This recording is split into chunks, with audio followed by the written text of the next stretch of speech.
Pastor, parece até algo assim meio que paradoxo, né? Tendo em vista que geralmente o que a gente constrói, né, e a idolatria é isso, geralmente é criar algo para satisfazer um ego, alguma necessidade que esteja ali camuflada, né? Como que a gente constrói, por exemplo, um projeto sem infringir um primeiro mandamento, né? Tendo em vista já esse conceito, né, de que eu posso estar criando algo que pode virar um ídolo. Quando a gente estabelece as prioridades e valores hierárquicos no nosso coração, a gente tem muitos limites estabelecidos. Por exemplo, quais são as prioridades na minha vida? Agora, não era crente, eu tinha outras prioridades e eu usava de eufemismo, de sofisma para satisfazer o meu ego de forma que eu não fosse culpado. Por exemplo, eu quero viver para trabalhar, mas eu digo que eu faço isso para dar conforto à minha família. Eu quero viver para o trabalho, para os estudos, mas eu digo que eu faço isso para dar aos meus filhos aquilo que eu nunca tive. Então, eu pego algo que é condenável, eu sei disso, só que eu mesmo me engano para tornar isso mais bonito, né? Quando eu estabeleço com sinceridade essas prioridades do meu coração, eu nunca coloco essas prioridades, qualquer uma delas, em perigo. Nunca. Por exemplo, vamos lá. Deus. Então, nada é uma prioridade harmônica, né? Pelo menos os 3 primeiros colunas. Deus. Nada deve concorrer com ele. Nada deve tirar dele aquilo que só ele pode dar. Minha confiança, o meu descanso e a minha adoração. Nada, nada. Isso aqui é a base. Família não pode concorrer com Deus. Não pode me dar a satisfação que somente Deus pode dar. E não haverá nessa relação uma bifurcação em que eu terei que escolher a Deus ou escolher a família. Pronto. Minha família não pode tomar de mim aquilo que eu devo dedicar a Deus, caso contrário, eu não terei a nutrição para ela necessária. Então, não há concorrência. Há harmonia. O terceiro é o último nível de harmonização. Igreja. A igreja tem que me fazer amar cada vez mais a Deus, crescer cada vez mais a imagem e semelhança de Deus, me fazer conhecer cada vez mais a vontade revelada de Deus, de forma que eu possa nutrir a minha família para que ela ame mais a Deus, para que seja mais devota a Deus, para que conheça mais a Deus, para que dependa mais de Deus, para que se pareça mais com Deus. Ela não pode trazer concorrências para minha família, em que eu deverei decidir entre a minha família e a igreja. Deverá haver uma harmonização tranquila. Quando eu não consigo harmonizar esses 3 pilares, esses 3 elos, eu estou compreendendo errado algum deles. Porque Deus não colocou instituições concorrentes uma com a outra, que é a família e a igreja, e contra ele mesmo. Né? Então sou eu posso estar numa igreja que me ensine errado. Eu posso estar numa igreja que não me ensine isso. Mas esses 3 elos aqui, eles são harmônicos, impenetráveis, blindados, intocáveis. Se esses 3 não são concorrentes entre si e um deve necessariamente cooperar para a minha devoção ao outro, aquilo que é devido, devoção a Deus, o que é devido a Deus, devoção à igreja, o que é devido à igreja, devoção à família, o que é devido à família, um não sobrepondo o outro. Nada do que vem em seguida pode corromper isso daqui. Trabalho, amizade e estudos. Nada. Nada. Nada. Se você, você vai fazer um concurso que vai lhe destinar a uma igreja que você nem sabe se tem, você nem sabe como é, você nem sabe que vai suprir as suas necessidades, idolatria. O seu trabalho lhe tirará da sua devoção de um desses três. Idolatria. Pecado. Os seus estudos lhe tirará da harmonização desses três. Pecado. O seu namoro lhe tirará. Pecado. Tudo diz respeito a dessas prioridades fundamentais que Deus estabeleceu na Bíblia. O povo dele, igreja, família e ele. Simples assim. Quando nós não harmonizamos isso tudo, então, por exemplo, aí como é que eu posso, qual é a camuflagem? Eu posso destinar à família o amor que é devido a Deus. Eu posso destinar à família o amor, a devoção que é devida a Deus. A devoção que é devida a Deus é a Deus. A devoção que é devido a Deus é a Deus, não à família, não à igreja. Eu posso idolatrar pastores, posso idolatrar líderes. É a devoção que é devida a Deus. Então, existe uma devoção devida a Deus, existe a devoção devida à família, existe uma devoção devida à igreja. A devoção a Deus não é devoção à família, não é devoção à igreja. A devoção à igreja não é devoção à família, não é devoção a Deus. É isso que eu preciso saber. E eu vou saber aprendendo, lendo as Sagradas Escrituras, estudando. Então, assim, eu preciso ter conhecimento e muita noção do que é o quê? Sinceridade de devoção. Para eu entender realmente. Porque eu posso muito bem criar sofismas, né, mentiras, cortinas de fumaça para o meu coração do porquê eu trabalho tanto. Por exemplo, do porquê eu fico galgando ou acumulando tantos bens. Eu preciso disso mesmo? Eu preciso? Eu preciso dessa casa desse tamanho? Eu preciso dessa casa com toda essa ostentação? Eu preciso desse carro desse jeito? Eu preciso do carro daquele preço? Eu preciso de um relógio desse preço? Eu preciso de um cordão desse preço? E isso é pecado, irmão. E quando irmãos passam necessidade na igreja, é ainda mais pecado. Pecado, idolatria. Por que você vai escolher o curso de faculdade que você faz? Que você quer fazer? Por quê? Pensando no dinheiro? Na vaidade? Ostentação? Aclamação social? Por quê? Pecado. É por isso que esse pecado é o fundamento para todos os outros. Por isso. Então, tudo diz respeito a os pilares essenciais, imutáveis, no sentido de que eu não posso colocar outro no lugar, né? Diz respeito a compreender devidamente isso e aquilo que vai trazer concorrência a esses. Por exemplo, eu tenho um que está... Eu acho difícil isso acontecer, né? Mas, por exemplo, se eu dizer assim, ó, eu tenho um que traz concorrência à família, mas não à igreja, não a Deus. É difícil, porque os outros estão harmonicamente interligados. Não tem como.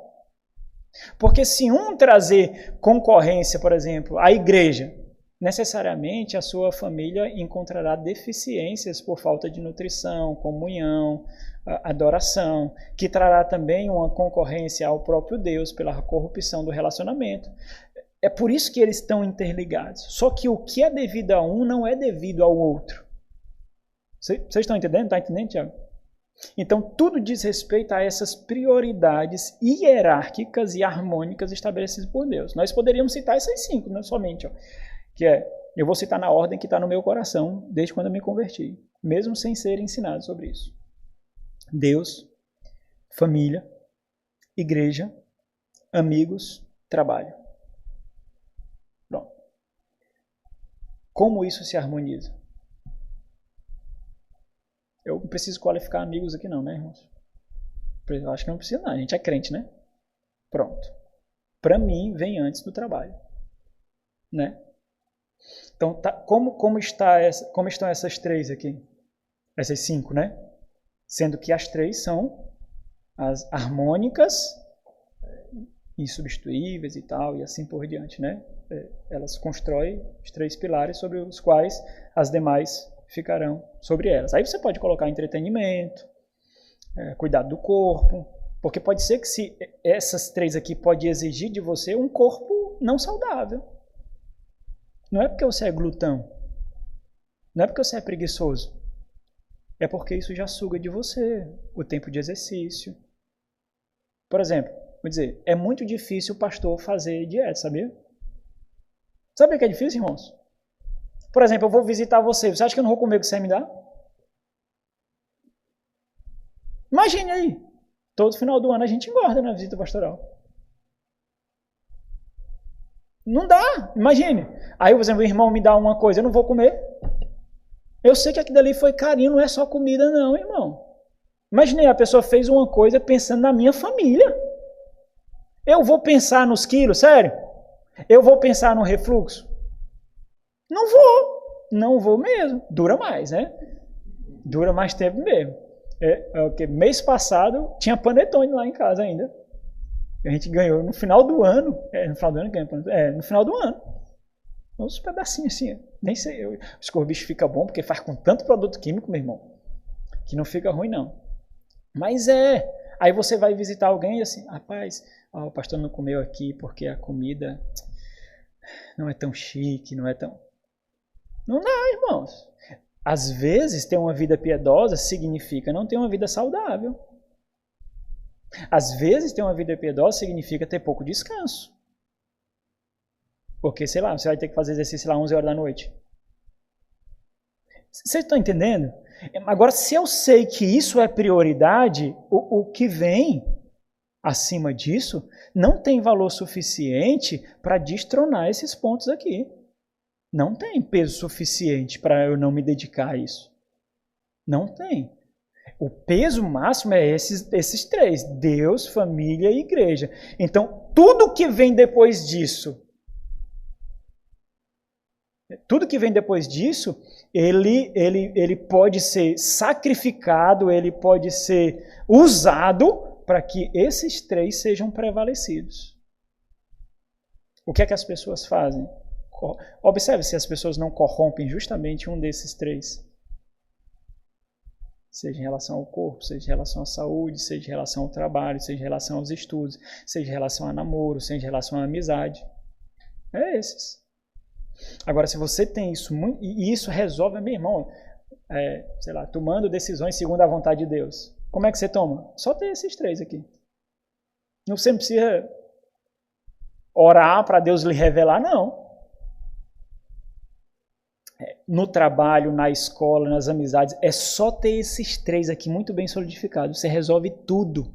Tudo. Tudo. Você resolve tudo. Sua promoção no trabalho? Olha os três.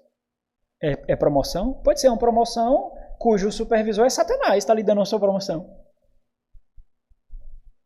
Aí, como a gente quer ter esse tipo de coisa, a gente diz usa vários subterfúgios, né? Cavalo dado não se olha os dentes. Olha que cavalo selado não passa 2 vezes na porta. E se Satanás selou, irmão? E se o dentista é Satanás? O negócio é porque a gente não sabe. Então, se a minha satisfação não está em Deus, as oportunidades serão imperdíveis.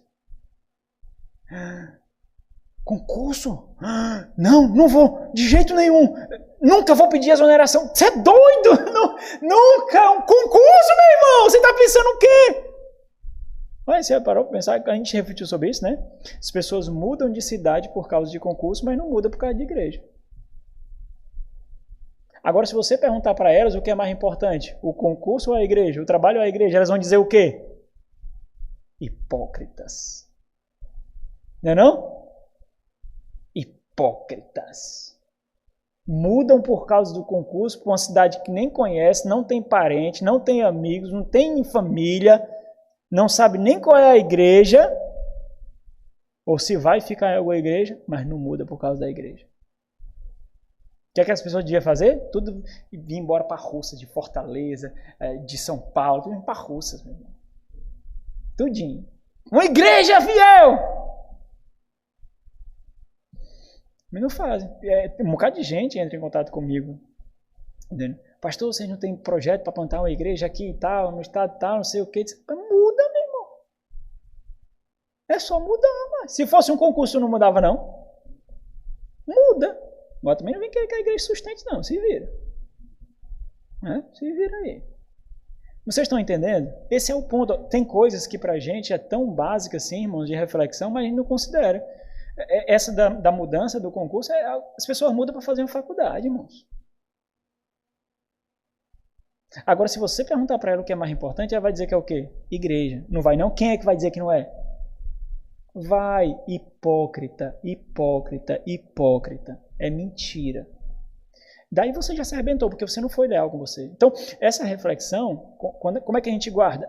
É lealdade mesmo a Deus, é sinceridade de coração mesmo. Porque se você precisar de pastores e irmãos sempre como muletas para você, no dia que você ficar sozinho, você se arrebenta. Não é assim, sei lá, o seu filho está viciado. E aí você tem que trancar ele no quarto. Conserta alguma coisa? Não conserta, porque no dia que você soltar, o que ele vai fazer? Então, se sempre você precisar de muletas, né? Se o pastor não estiver puxando a minha orelha, se o irmão não estiver puxando a minha orelha, não vai. Em algum momento você vai se arrebentar. Não vai precisar mesmo. Não vai dar certo, né? Então, você precisa realmente ser sincero consigo mesmo, né? E aí, tomar decisões segundo a vontade de Deus significa entender as prioridades de Deus. Aí você toma todas as decisões segundo a vontade de Deus. E aí você pode, por exemplo, se você... sabe quando você está ansiando por uma coisa para comprar? Quando eu quero comprar alguma coisa, eu boto lá no carrinho da Amazon e fico vendo se o preço está baixando. Todo dia. E aí aparece a notícia, né? Aumentou, baixou. Aparece lá. Aparece, né? Ele diz, olha aí, baixou. Olha, aumentou, né? E aí você olha isso, você não olha isso com uma satisfação absurda não, irmão? Olha aqui, rapaz. E quando o cartão fecha? Aí, eita, meu irmão! Fechou! Né? Não pode isso, irmãos. Sabe? É isso que não pode. Seja, sei lá, um carro, seja um celular, seja, sei lá, um relógio, um sapato, um vestido. Não pode. É isso que não pode. Porque esse é o pontinho de contato, sabe? Às vezes você está no culto dormindo. E você está comprando com euforia absurda. É absurdo, você está com euforia absurda comprando. E você olha lá direto. Esse correio, você começa a detonar o correio, né? É o governo que não tem concorrência. Por quê? Porque a sua encomenda não chega. E o governo taxou o produto da China. É por causa da Shopee. Não é não. É uma porcaria mesmo. Não estou dizendo que está errado, não. Está certo não, viu? O governo é uma porcaria, está achando essas coisas mesmo. Mas o ponto é assim, como é sério que a minha devoção, né, o meu deleite, a minha apreciação realmente se porta. É isso que eu não consigo compreender mesmo, sabe? Assim, de pessoas mortas no culto e em profundo deleite com outras coisas. Por quê? Porque para mim corrompe essas três prioridades aqui. Corrompe. O entretenimento não está em nenhuma delas, não. Não está. Porque se você viver uma vida... Por exemplo, se você viver uma vida em que você não pode sair um dia para comer uma pizza, aí você vai ser infeliz? Vai ser. Depende disso, Se você viver uma vida em que você tem que ficar com o celular arrebentado, aí pronto, vai ser infeliz. Você vai autocomiseração? É isso? Não. Então, tem os três aqui, você não compreendeu. Os três. Né?